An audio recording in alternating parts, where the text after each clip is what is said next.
하나님 말씀은 야고보서 2장 14절로 17절까지입니다. 한 목소리로 합독합니다. 2장 14절 시작. 내 형제들아, 만일 사람이 믿음이 있노라 하고 행함이 없으면 무슨 유익이 있으리요? 그 믿음이 능히 자기를 구원하겠느냐? 만일 형제나 자매가 헐벗고 일용할 양식이 없는데 너희 중에 누구든지 그에게 이르되 평안히 가라, 덥게 하라, 배부르게 하라 하며 그 몸에 쓸 것을 주지 아니하면 무슨 유익이 있으리요? 이와 같이 행함이 없는 믿음은 그 자체가 죽은 것이라. 아멘. 옆에 분과 인사합시다. 사랑하고 축복합니다. 네. 한 번 더 인사합시다. 서로 전도하고 계십니까? 네. 이번 전도에 꼭 한 명씩 전도하는 저와 여러분 되시길 주님의 이름으로 축원합니다. 네. 행함으로 우리를 살리신 예수님 제목을 가지고 오늘 하나님 말씀 주실 때 말이 아니라 행함으로 우리도 역사하여 주의 영광을 드러내는 그런 복된 삶을 살아야 될 줄 믿고 오늘 귀한 말씀 주실 때에 저와 여러분이 은혜를 받고 귀한 깨달음의 역사했기를 주님의 이름으로 축원합니다. 오늘은 종료주일로서 우리 주님이 나귀를 타고 예루살렘으로 입성하신 날입니다.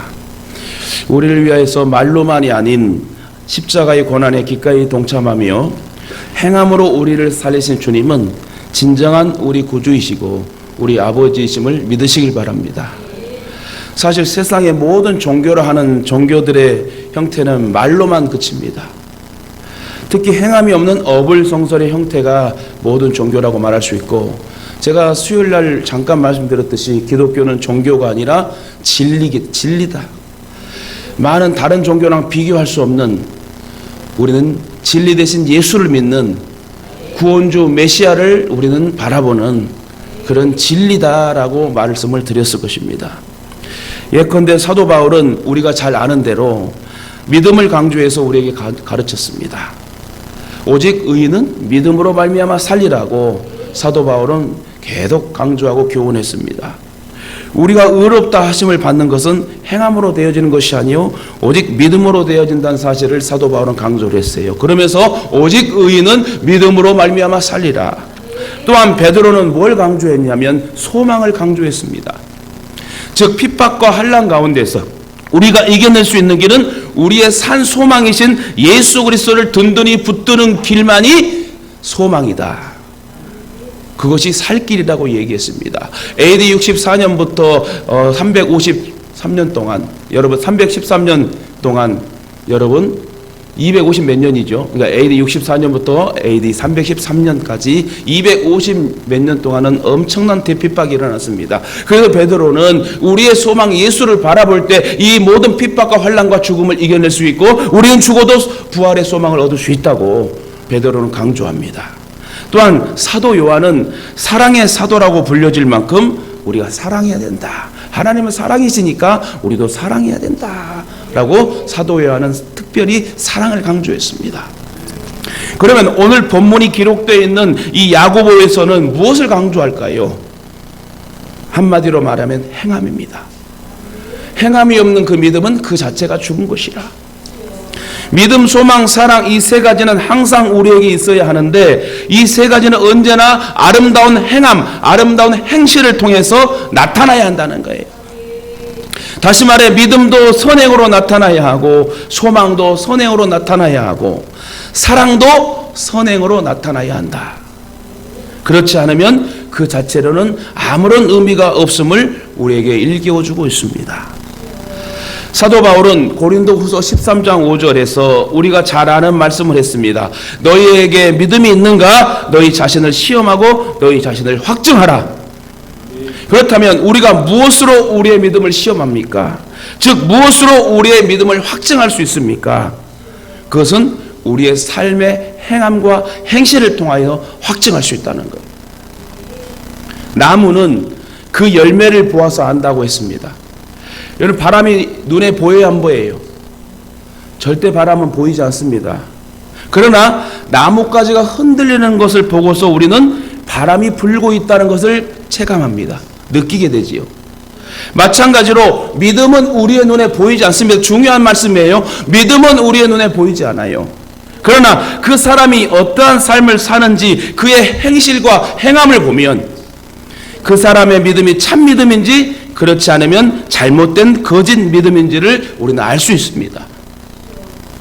그래서 여러분, 말로만 해서 그치지 말고 행함으로 옮길 수 있는 그런 여러분 믿음의 삶을 살아야 될 줄 믿습니다. 오늘 본문에서 주시는 말씀의 교훈은 첫째로 행함이 없는 믿음은 모든 사람에게 아무런 유익이 없다는 거예요. 행함이 없는 믿음은 아무런 유익이 없다. 사도 야고보는 그것을 오늘 여러분 본문에는 읽진 않았지만 본문에서 15, 16절에 하나의 예로 만들어 우리에게 설명하고 있습니다. 만일 형제나 자매가 헐벗고 일용할 양식이 없는데 너희 중에 누구든지 그에게 이르되 평안히 가라, 더웁게 하라, 배부르게 하라 하며 그 몸에 쓸 것을 주지 아니하면 무슨 이익이 있으리요. 이는 말로만 생색을 내려고 하지 마라. 말로만 사랑을 표현하지 말라. 말로만 너를 생각한다고 말하지 말라. 여러분, 예를 들어 보겠습니다. 성경을 보면 선한 사마리아의 사람을 여러분 비유로 한번 해보겠습니다. 어떤 사람이 예루살렘에서 여리고로 내려가다가 강도들을 만나게 되지요. 있는 것을 다 빼앗기고 강도들에게 실컷 두들겨 피가 나고 온몸이 멍투성이가 됩니다. 거반 죽게 되어서 길거리에 내버림을 당해서 누구의 도움 없이는 살 수 없는 그런 환경에 처하게 되지요. 근데 마침 그때 제사장 한 사람이 그 길을 지나가게 됩니다.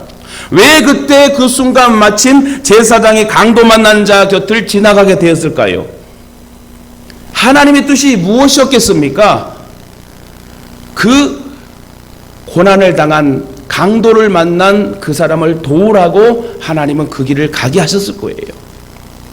그런데도 불구하고 제사장은 그를 돕지 않고 피해 지나갔습니다. 잠시 뒤에는 레위 사람이 지나갔습니다. 레위 사람은 제사장보다 더 나쁩니다.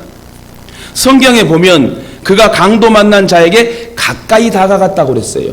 다시 말해 제사장은 멀리서 지나가면서 아이고 어떡하나 하고 그냥 지나갔어요. 급해서. 근데 두 번째 레위인은 기독교인들이에요. 이 기독교인들이 다시 말해 이 레위인이 성경을 보니까 강도 만난 자에게 가까이 가서 보았대요. 그렇다면 레위 사람은 강도 만난 자가 고통받는 신음하는 소리를 들었을 거예요. 도와달라는 SOS를 쳤던 그 호소함을 들었을 거예요. 애타게 도움을 청하는 모습도 보았을 겁니다. 그럼에도 불구하고 레위 사람들은 그를 돕지 않고 그냥 지나쳐 버렸대요. 하나님을 사랑하고 이웃을 사랑하자 말로는 잘 떠들었을 것입니다. 그러나 실제적으로 그들은 아무런 도움을 주지 않았다는 거예요. 예를 들어 제사장과 레위 사람이 강도 만난 자에게 이런 말을 했다고 한번 가정해 봅시다. 조금만 참으세요. 여기는 수많은 사람이 지나가니까 틀림없이 누군가 당신을 도와줄 사람이 있을 겁니다. 저는 돕고 싶은데 너무 일이 바빠서 그냥 가야 되겠습니다. 제가 그냥 기도할게요. 그러니 조금만 참고 견디면 오고 가는 사람이 당신을 도울 겁니다 하고, 여러분 이해가 가십니까? 이처럼 말로만 하면 무슨 소용이 있다는 거예요. 이와 같이 사랑은 말과 혀로만 하는 것이 아니라는 거예요. 행함과 진실함이 있어야 된다는, 말로서 그쳐서는 안 된다. 마지막으로 사마리아 사람이 지나갑니다. 이 사마리아인은 이스라엘 백성들의 원수입니다. 다시 말해 이스라엘 백성들이 개로 취급하는 사람이에요. 그런데 그는 달랐어요. 그는 강도 만난 자에게 가까이 다가가서 기름과 포도주를 꺼내서 강도 만난 자의 상처에 붓고 상처를 싸매어 줬습니다. 그러고는 그를 짐승에 태워서 주막까지 데리고 갑니다. 여관까지 여러분 데려갑니다. 하룻밤 옆에 묵으면서 그를 돌보아 줬습니다. 또한 그는 강도 만난 자의 상처에 피도 닦아주고 또 목이 마를 때는 물도 마시게 했을 것입니다. 아침이 되어 주막을 떠나면서 이 사마리아인은 주막 주인에게 2데나리온을 주면서 이렇게 부탁하고 갑니다. 저 불쌍한 사람을 저 대신 꼭 돌봐주시길 바랍니다. 돈이 더 필요하면 제가 일 보고 돌아올 때에 꼭 갚을 테니 걱정하지 마시고 저 사람을 잘 돌봐주시길 바랍니다. 예수님은 이 비유를 하시면서 결론적으로 무엇이라고 말씀하셨습니까? 가서 너도 이와 같이 하라! 다시 말해 예수님은 행함을 강조했어요. 말과 혀로 하지 말고 제발 행함으로 하라. 여러분 진정 사랑한다면요, 내가 그 자리에 있어야 되고요, 내가 그를 품어야 되고요, 내가 그에게 도움을 줘야 된다는 거예요. 전도도 마찬가지예요. 여러분 전도 한 명 하기가 진짜 어렵습니다. 그러나 그 전도 한 명 하기 위하여 품고 베풀고 사랑으로 기도하며 그 자리와 함께 그자와 또 함께 동행한다면 언젠간 그가 그 사랑을 깨닫고 돌아오게 될 줄 믿습니다. 그런데 우리는 자꾸 말로만 그친다는 거예요. 말로만.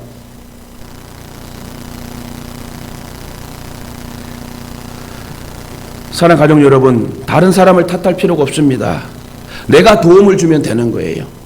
다른 사람이 도울 거요가 아니라 내가 도우면 되는 거예요. 이처럼 행함이 앞서는 그리스도인 되시길 주님의 이름으로 축원합니다. 여러분 예수님도 말로만이 아니었잖아요. 오늘 종료주일 호산나 다윗의 자손이여 찬송을 받으리로다. 예수님이 뭐하러 가세요? 왕으로 여러분 그 성에 들어갑니까? 아니요, 죽으려고 가신 거예요. 누구를 위해서? 저와 여러분을 위해 죽으려고 가신 거예요. 근데 여러분 말로만이 아니라 내가 인자가 죽어야 된다. 그죠? 그래서 예수님이 항상 십자가에 못 박힌다는 그 말씀을 예언하시면서 말로만 그친 게 아니라 행함으로 진짜 나귀 새끼를 타고 지금 죽으러 가시는 거예요. 신이시면서도 우리에게 너희를 구원하려 하려고 나를 믿는 자는 예수를 믿는 자는 구원을 얻으리라. 이 귀한 하나님의 나라에 들어가게 하시려고 예수님은 우리를 위하여 기꺼이 말에 그치지 아니하고 나귀 새끼를 타고 지금 여러분 예루살렘에 입성하고 계십니다. 그 고난과 채찍을 맞으며 십자가에 두 손과 두 발에 못을 박히면서 물과 피를 흘리며 기꺼이 행함으로 여러분 십자가에 지시는 그 예수님. 그래서 저와 여러분이 말로 그치는 삶이 아니라 행함이 앞서는 그리스도인 되어야 될 줄 믿습니다. 말로만 교회 사랑한다 하지 말고 말로만 이웃 사랑한다 하지 말고 정말 바쁘고 바빠도 한두 번이라도 우리가 함께 마음을 가지고 나아간다면 어떤 권사님이 저에게 이번 주 중에 김밥을 맛있게 싸가지고 직접 싸왔는데요. 어떤 느낌이었냐면 어렸을 때 초등학교 때 소풍 가는 그 김밥. 다른 날은 늦잠 자고 안 일어나려고 학교 가기 싫어서 여러분 그렇지 않습니까? 근데 소풍 가는 날은 아침 6시부터 일어나요. 왜요? 어머니가 김밥을 직접 만들거든. 그때 김밥을 만들면서 자르며 꼬다리가 제일 맛있어. 그죠? 그래서 제가 그랬어요. 축복기도 했어요. 마음이 있으니까. 주의 종을 섬기고 사랑하는 마음이 있으니까, 하나님을 사랑하는 마음이고 교회를 사랑하는 마음이 있으니까 여러분 김밥을 사실 김밥 어려워요. 사실 한 줄 사 먹으면 될 것을 집에서 만든다는 건 참 어렵습니다. 여러분 예를 잘 들었는지 모르겠습니다. 사랑이 있으면 마음이 있어야 되고 그 사랑과 마음이 있어서 결과를 아름다운 열매를 이루려면 행함이 있어야 된다는 거예요. 예를 들어서 우리 목사님 요즘 많이 힘든데 내가 한 끼니라도 김밥이라도 하나 만들어서 해드려야 되겠다고 생각과 마음만 하고 말로만 하면 말에 그치는 거야. 그러나 내가 진짜 한번 제대로 만들어서 우리 목사님 한번 섬겨야 되겠다. 그러면 여러분 김밥이 목사님 입에 들어가서 축복기도가 나오는 거예요. 저는 여러분에게 그렇게 해서 축복기도 받으라 이런 개념의 목사는 아니에요. 오늘 비유를 잘 들었는지 모르겠어요. 마음이 있어야 된다는 거예요. 사랑하는 마음이 있어서 그 말에 생각으로 그치는 것이 아니라 진짜 행함으로 열매를 여러분 맺을 수 있도록 그 자리와 함께하고 그와 함께하고 동행하는 그런 모습으로 우리는 행함 있는 삶을 살아야 된다는 걸 강조하는 겁니다. 두 번째로 행함이 없는 믿음은 우리 자신에게도 아무런 유익이 없어요. 오늘 14절 같이 한번 읽어봅실까요? 오늘 본문 14절. 내 형제들아, 시작. 내 형제들아, 만일 사람이 믿음이 있노라 하고 행함이 없으면 무슨 이익이 있으리요? 그 믿음이 능히 자기를 구원하겠느냐? 어떤 사람이 자기에게 믿음이 있다고 말했습니다. 여기까지는 아무런 문제가 없지요. 자기의 신앙을 자기의 입술로 고백하는데 무슨 문제가 있겠어요? 마땅히 해야 될 일입니다. 문제는 다음에 있습니다. 그에게 당연히 있어야 할 행함이 없다고 성경은 말하는 거예요. 누구든지 주를 사랑하고 교회를 사랑한다고 말로 기도로 고백할 수 있고 찬송할 수 있지만 진짜 사랑하고 진짜 하나님을 의지한다면 여러분 교회를 사랑하게 되고 죽어가는 생명을 사랑할 수 있는 그런 전도자의 삶을 살게 될 줄 믿습니다. 이처럼 말로만 하는 신앙, 말뿐인 믿음, 행함이 없는 믿음은 그 결과가 어떠하다고 그랬습니까? 아무 유익이 없다고 그랬어요. 곧 무익한 믿음입니다. 소위 말하는 그 믿음은 진짜 믿음이 아니라 가짜라는 거예요. 예수님도 마태복음 7장 21절에 이리 말씀하셨습니다. 그 믿음이 능히 자기를 구원하겠느냐? 그 믿음이 뭐예요? 말로 생각으로 그치는 그 믿음이, 행함이 없는 그 믿음이 진정 자기를 구원하겠느냐? 이렇듯 행함이 없는 믿음은 자기 자신도 구원의 길로 인도하지 못한다는 거예요. 나더러 주여 주여 하는 자마다 다 천국에 들어갈 것이 아니요 다만 하늘에 계신 내 아버지 뜻대로 행하는 자라야 천국에 들어간다는 겁니다. 위의 말씀처럼 말뿐인 믿음은 아무런 의미가 없습니다. 유익이 없습니다. 어떤 장로님이 천국에 가셨습니다. 요한계시록 21장에 기록되어 있는 말씀처럼 천국의 성곽은 너무너무 아름다웠대요. 각종 보석으로 꾸며져 있었습니다. 천국의 문은 엄청 컸는데 그 문 전체가 하나의 진주로 된 진주문이었답니다. 그리고 그 문은 굳게 닫혀 있었어요. 그래서 그는 그 천국 문 앞에 서서 그 문을 힘껏 두드렸습니다. 그러자 문이 열리면서 베드로 사도가 딱 나타납니다. 그 장로님은 베드로 사도를 알아보고 아이고 베드로 사도님 잘 계셨습니까? 안녕하십니까? 저는 어느 교회 다니는 아무개 장로입니다. 제가 천국에 들어갈 수 있도록 허락해 주시길 바랍니다. 그러자 베드로 사도가 이렇게 말했습니다. 잘 오셨습니다. 그런데 천국에 들어오려면 믿음의 징표가 있어야 되는데 그것을 가지고 오셨습니까? 한번 내보시길 바랍니다. 그 장로님은 자기에게 믿음의 징표가 있는 줄 알았습니다. 그러나 아무리 찾아보아도 믿음의 징표라는 것이 보이지 않았습니다. 그래서 그는 베드로에게 이렇게 사정을 했습니다. 제게 믿음의 징표가 있는 줄 알았는데 찾아보니까 없네요. 그렇지만 저는 수십 년 동안 교회에 출석했습니다. 그러니 좀 들어갈 수 있게 해 주십시오. 그러자 베드로 사도는 단호하게 이렇게 말했습니다. 안 됩니다.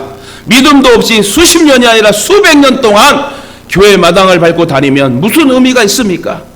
그렇게 해서는 들어갈 수 없습니다. 그러니 되돌아가십시오. 그 장로님 다시금 마지막으로 베드로에게 부탁을 합니다. 애원을 합니다. 제가 그냥 교회 마당만 밟는 것이 아니고 십수년 동안 장로로서 직분을 가지고 봉사했습니다. 그러니 제발 들어가게 해 주십시오. 베드로 사도는 그 소리를 듣고 더욱 큰 소리로 외칩니다. 뭐라고요? 믿음도 없이 장로 노릇을 십수년 동안 했다고요? 이 양반 교회에서 꽤나 말썽을 피웠겠구만. 당신 같은 사람은 더더욱 천국에 들어갈 수 없습니다. 그러면서 천국문이 쾅 하고 닫히더래요. 쾅 하는 그 소리에 놀라서 깨보니까 꿈이었어요. 그가 얼마나 놀랐는지 그 다음부터 그 장로님은 달라졌답니다. 이제는 더 이상 이름뿐인 장로가 아닌 말로만 아닌 정말 충성하면서 신실한 일꾼이 되었다는 실예가 있습니다. 사랑 가족 여러분, 물론 우리가 하나님의 자녀가 되고 의롭다 하심을 받고 구원에 이르는 것이 행함으로 되는 건 아닙니다. 오직 믿음으로 되는 것입니다. 그러나 왜 하나님이 죄악 가운데서 우리를 구원해 하나님의 자녀로 삼아 주셨겠습니까? 그 이유는 이제는 구원받은 자녀답게 착한 행실을 통해서 하나님 아버지께 영광을 돌리라는 거예요. 그게 온전한 믿음이라는 거예요. 착한 행실, 착한 믿음으로 사는 것이 온전한 믿음이라는 거예요. 우리는 행함으로 구원을 받지는 않았습니다. 그러나 우리는 행함을 위하여서 구원을 받았다고 해도 틀린 말이 아닐 것입니다. 이제부터는 우리가 구원받은 자다운 그런 하나님의 자녀다운 삶을 살아야 된다. 오늘 본문을 기록한 야고보는요, 예수님의 12제자 가운데 한 사람인 야고보가 아닙니다. 그는 예수님의 육신의 동생이었어요.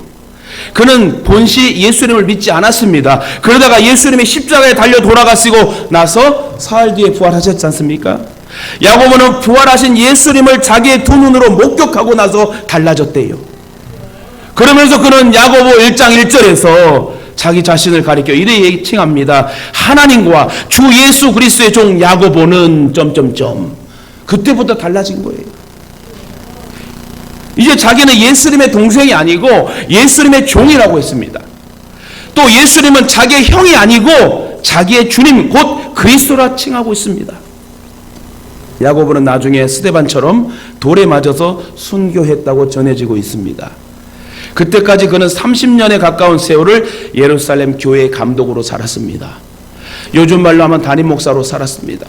그 긴 세월 동안 예루살렘 교회를 담임하면서 그는 수도 없이 말만 많이 하고 행함이 전혀 없는 명목상의 교인들을 많이 봤을 것입니다. 말로는 믿노라 하면서도 행함이 따르지 않는 교인들을 사도 야고보는 오늘 본문 말씀 속에 단호하게 책망하고 있습니다. 이처럼 우리의 믿음은 말뿐인 믿음, 행함이 없는 믿음이 되어서는 안 된다는 거예요. 행함이 없는 믿음은 그 자신에게도 절대 유익이 되지 않고 다른 사람에게도 절대 유익이 되지 않고 그 행함이 없는 믿음은 죽은 것이라 했어요. 그러므로 저와 여러분도 말로만이 아닌 행함이 앞서는 믿음의 성도가 되시길 주님의 이름으로 축원합니다. 진짜 하나님을 사랑하십니까? 진짜 교회를 사랑하십니까? 그러면 교회가 어려울 때 함께 해야 되고 교회가 무너지려고 할 때 함께 같이 무너지더라도 죽더라도 여러분 교회를 위해 살아야 됩니다. 저는 목회를 절대 포기 못해요. 포기하면 죽으니까. 저는 3번 죽을 뻔했지 않습니까? 그래서 여러분 저는 하나님을 떠나서도 죽을 사람이고 하나님 떠나면 100% 지옥 갈 사람은 저는 알아요. 그 무서운 하나님을 정말 만나봤기 때문에 저나 여러분이 반드시 천국에 가야 되고 절대 지옥에 가면 되지 않습니다. 그런데 여러분 저도 연약하고 나약하고 죄짓고 살지만 그래도 목회자로 불러주셔서 귀한 사명을 주시고 사명을 감당할 수 있도록 우리에게 믿음을 주셨다면 온전한 믿음이 되게 하여 저와 여러분이 행함 있는 삶을 살아야 되지 않겠습니까? 11조도 온전히 하시고요. 여러분 저는 청년들도 마찬가지예요. 제가 저번에 청년들에 이런 얘기했어요. 내가 너희들에게 주일 성수와 11조와 여러 모든 복의 복을 받는 하나님의 자녀답게 사는 방법에 의하여 너희들이 잘못된 삶을 살다면 그대로 내가 놔둬야 되니 여러분 똑같이 묻겠습니다. 여러분이 지금 하나님의 신앙 주님을 사랑하며 온전한 믿음으로 살지 못하면 제가 어떻게 해야 됩니까? 그냥 내버려 둬야 됩니까? 어떻게 할까요? 여러분 하나님 말씀으로 책망하고 책망이 아니라 권면하고 저도 그래 바르게 가르쳐야 진정한 목사가 되지 않겠습니까? 저도 여러분 그렇게 거룩하게 살지는 못합니다. 그러나 저와 여러분이 그래도 기본을 지키면서 하나님의 자녀답게 살아야 되는데 오해하지 마세요. 교회가 어려울 때 목회자가 힘들고 지칠 때 성도들도 질질 때가 있겠지요. 결국은 화살은 다 나한테 와. 저한테 온다는 건 하나님께 화살이 간다는 거예요. 이스라엘 백성들 고라져선 250명이 땅이 갈라져 가지고요. 여러분 불이 확 올라가지고 불에 다 갈라져 빠져 그 땅을 합쳐서 완전히 흔적도 없어졌다고 그랬어요. 모세를 원망한 것은 하나님을 원망하는 것입니다. 그래 여러분 절대 제가 3가지만 얘기할게요. 절대 원망하지 말자는 거예요. 따라합시다. 원망하지 맙시다. 2번째 남의 탓 하지 맙시다. 마지막으로 여러분 부탁드릴게요. 여러분 진짜 주님 안에서 복을 받기 원한다면 온전한 주일 성수와 온전한 11조 온전한 감사 생활을 해서 하나님의 자녀답게 사세요. 더 이상 제가 11조 얘기 안 하고 주일 성수 얘기 안 하려고 합니다. 웬만하면. 그래도 여러분 바르게 가르치고 이렇게 말하면 깨닫는 사람이 있을 것 같아서 제가 말씀드리는 거니까 하나님 자녀답게 삽시다. 나더러 주여 주여 하는 자마다 천국에 들어갈 게 아니에요. 이 꿈에 깬 장로가 깜짝 놀래가지고 믿음 생활 잘했대잖아요. 천국은 여러분 쉽게 들어가는 게 아닙니다. 좁은 문이라고 그랬어요. 정말 온전한 믿음을 이루기 위해서는 착한 행실과 온전한 행실로 온전한 믿음을 이루는 거예요. 여러분이 온전한 믿음이 있다면 온전한 행실도 같이 수반됩니다. 할렐루야.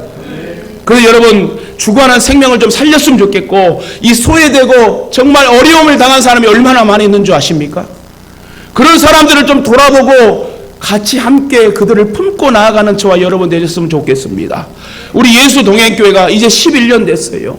정말 고생하고 정말 많은 사람들이 오고 가고 했는데, 지금 남아있는 이 구루터기들이, 여러분들이 남은 여생 정말 복의 복을 받는다면 진짜 하나님 앞에 잘합시다. 실수하고 죄 지어요. 저도 그렇습니다. 그러나 날마다 그 죄를 회개하고 우리가 주님으로 돌아갈 수 있는, 주님 품으로 안길 수 있는 저와 여러분 되어야 되지 않겠습니까? 여러분, 제가 20대 때 10대 때 얼마나 큰 장사한 줄 아세요? 힘이 넘친 사람이었어요. 근데 여러분 나이가 들다 보면요, 저뿐만 아니라 모두가 쇠퇴해집니다. 연약해지지요. 각종 병이 생기게 되지요. 그 말이 무슨 의미인 줄 아십니까? 인생은 이제 흙으로 돌아가는 거예요. 그러나 저와 여러분의 영혼은 하늘나라에 올라가야 되지 않겠습니까? 여러분 말씀 맺겠습니다. 우리의 믿음은 어떠합니까? 저와 여러분의 믿음은 지금 어떠합니까? 툭하면 삐지고 툭하면 애같이. 여러분 이제 이거 벗어나야 돼요. 오락가락 감정 기복 절대 없어야 돼요. 아침에 먹은 마음 저녁에 바뀌고 이러 하지 맙시다. 따라합시다. 인상이 바뀌면 인생이 바뀝니다. 할렐루야. 항상 여러분, 저분은 항상 평안한 인상이야, 웃는 상이야, 다가가고 싶은 인상이야. 여러분 인상이 돼야 된다는 것입니다. 옛날 교부 크리스토톰은 이런 말을 했습니다. 만일 우리가 구원받은 자답게 살기만 하면 우리를 통해서 많은 사람들이 예수를 믿게 될 것이다. 이 말은 여러분, 우리가 제대로 못 산다는 거예요. 우리가 구원받은 자답게, 하나님의 자녀답게 정말 바르게 행실하고 그 사랑이 온전히 행함으로 여러분 전달된다면 반드시 전도는 그냥 된다는 거예요. 자녀도 마찬가지예요. 부모가 정말 한번 신앙으로 한번 애써 보십시오. 자녀들 돌아옵니다. 여러분, 우리가 구원받은 사람답게 살지 못하니까 전도의 문이 열리지 않는다는 거예요.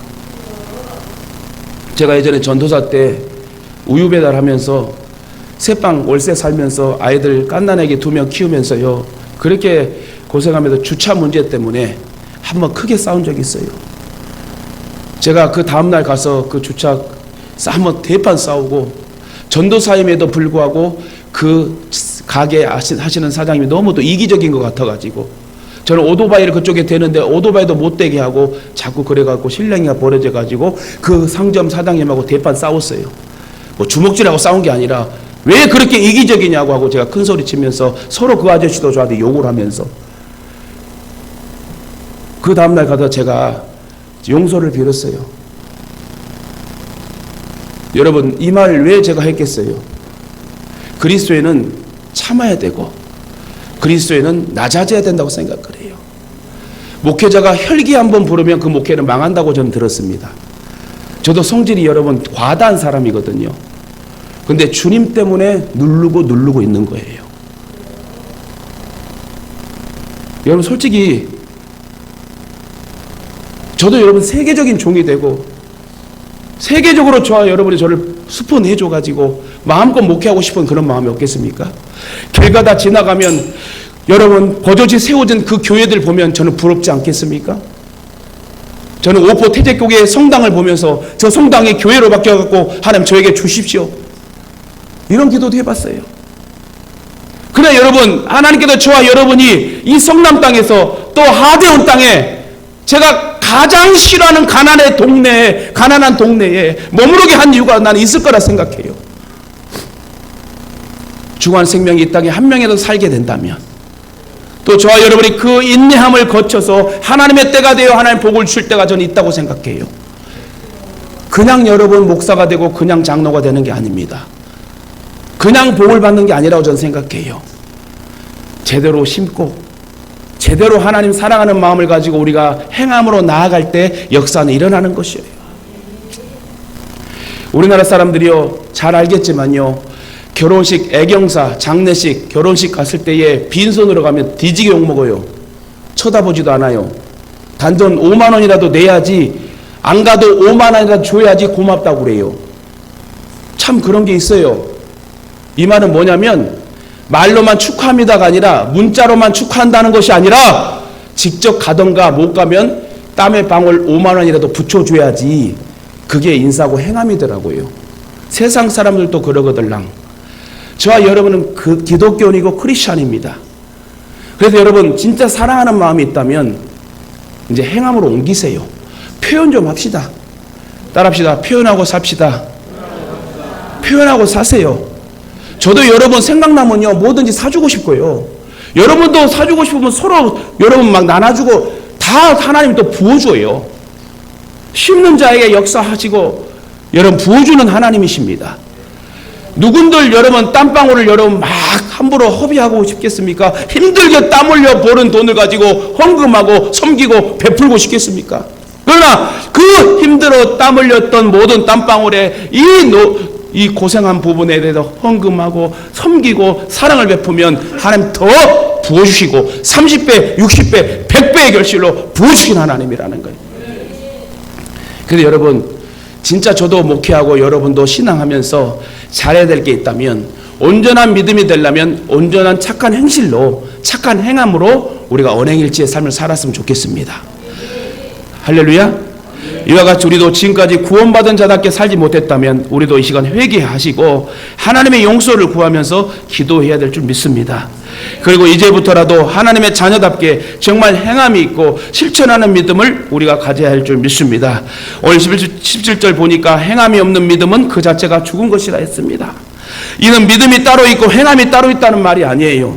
참된 믿음, 진실된 믿음, 산 믿음이 있는 곳에는 저절로 행함은 따라오게 돼 있대요. 애당초 믿음이 없으니까 행함이 없는 거야. 진정한 믿음이 있는 사람은요 행함으로 옮기는 사람이에요. 이 다음에 언젠가 우리 모두가 천국 문 앞에 서게 될 것입니다. 앞에서 말씀드린 예화의 장로님처럼 천국 문이 닫혀 안타까운 마음으로 그 문을 두드리는 모습이 되어서는 안 될 줄 압니다. 우리가 천국 문 앞에 설 때는 자동적으로 그 문이 활짝 열리면서 그 믿음의 증표가 여러분 패스포드가 돼가지고 하늘의 천군 천사들이 반갑게 맞이하며 나를 반겨주고 환호하는 그런 여러분 천국으로 입성하는 성도가 되어야 되지 않겠습니까? 우리가 살면 얼마나 살겠어요?